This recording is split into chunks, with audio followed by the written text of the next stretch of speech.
Hello and welcome to Trainers Tips. I'm John Kennard, editor of trainingzone.co.uk, and today we're going to be talking about 5 tips for running successful events. First of all, good stable Wi-Fi. The number one bugbear for most delegates at events, and doubly ironic considering the amount of technology-based discussion that goes on, is the quality of the Wi-Fi. For delegates and their extended online networks of learners, peers, friends and colleagues, Wi-Fi is crucial. Then factor in all the exhibitors who might need Wi-Fi to demonstrate their new products too.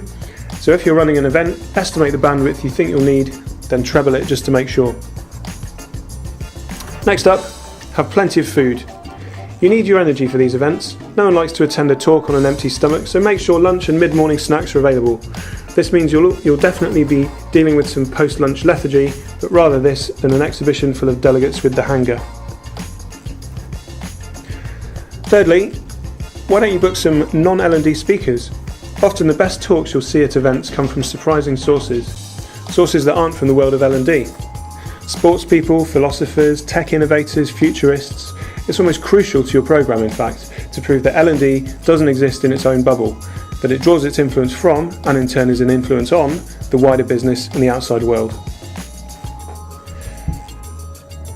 Next up, running to time.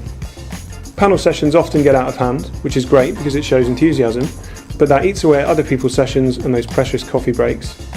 Try and wrap things up on schedule and then carry the conversation on over a coffee, or perhaps later with a glass of wine, or on Twitter, of course. Finally, free seminars. L&D is chock full of small operations such as consultancies and freelance trainers who often can't get to the conference and sometimes can't even attend any events. A seminar programme in the exhibition hall gives your event an extra dimension for attendees who may not be able to afford a conference ticket but are still looking for tips and inspiration from industry peers. It puts more people in the space where clients are exhibiting. It might even give smaller businesses the chance to host their own talks for delegates in return for some exposure for their business. I'm John Kennard, this was Trainers Tips, and I'll see you next time.